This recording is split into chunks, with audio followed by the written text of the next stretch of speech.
గత సంవత్సరం వరదల కారణంగా ఏలేరు వ్యవస్థలోని కాల్వలకు పడిన గండ్లు అన్నిటినీ వర్షాకాలం ప్రారంభానికి ముందే పూడ్చి ఖరీఫ్ పంటలకు నీటి సరఫరా ముంపు సమస్యలు లేకుండా సత్వర చర్యలు చేపట్టాలని జిల్లా ఇన్ఛార్జ్ మంత్రి రాష్ట్ర మున్సిపల్ పట్టణాభివృద్ధి శాఖ మంత్రి డాక్టర్ పొంగునూరు నారాయణ అధికారులను ఆదేశించారు. కలెక్టరేట్ వివేకానంద సమావేశ హాల్లో కాకినాడ జిల్లా సమీక్ష కమిటీ సమావేశం జిల్లా ఇన్ఛార్జ్ మంత్రి పొంగూరు నారాయణ అధ్యక్షతన జరిగింది. సమావేశంలో ఆయన జిల్లా కలెక్టర్ షాన్మోహన్ సగిలి, ఎమ్మెల్సీ కరి పద్మశ్రీ, ఎమ్మెల్యేలు నిమ్మకాయల చినరాజప్ప, పంతం నానాజీలతో కలిసి జిల్లా అభివృద్ధికి సంబంధించిన వివిధ అంశాలపై అధికారులతో సమీక్షించే ఆదేశాలు జారీ చేశారు. సమావేశంలో జిల్లా కలెక్టర్ షాన్మోహన్ సగిలి కడపటి డిఆర్సీ సమావేశంలో చర్చించిన అంశాలపై చేపట్టిన చర్యలను మంత్రికి వివరించారు. కమిటీ సూచించిన అంశాలలో 75% పనులు పూర్తయ్యాయని, మిగిలిన పనులను కూడా త్వరలో పూర్తి చేస్తామని కలెక్టర్ తెలియజేశారు.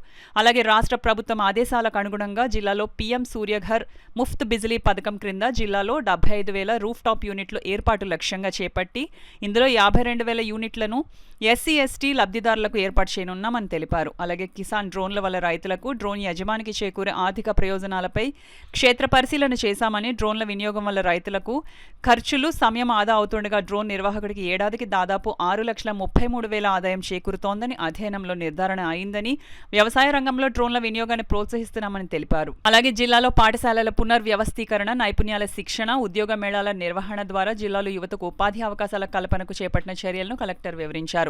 జిల్లాలో పట్టణ గ్రామీణ ఆవాసాల్లో వేసవి త్రాగునీటి ఎద్దడి నివారణకు చేపట్టిన చర్యలను కాకినాడ మున్సిపల్ కమిషనర్ భావన, ఆర్డబ్ల్యూఎస్ఈ ఈఈ వివరించారు.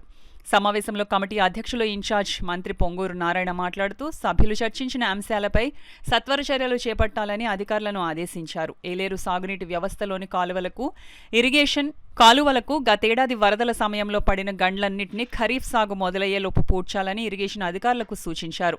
ఈ సమావేశంలో joint collector Rahul Meena, DFO Ravindranath Reddy, DRO J Venkatrao, పాడా పీడీఏ చైత్రవర్షిణి, వ్యవసాయ శాఖ JD Vijay Kumar, Transco SE Prasad, irrigation E Seshagirirao, వివిధ శాఖల జిల్లా అధికారులు పాల్గొన్నారు.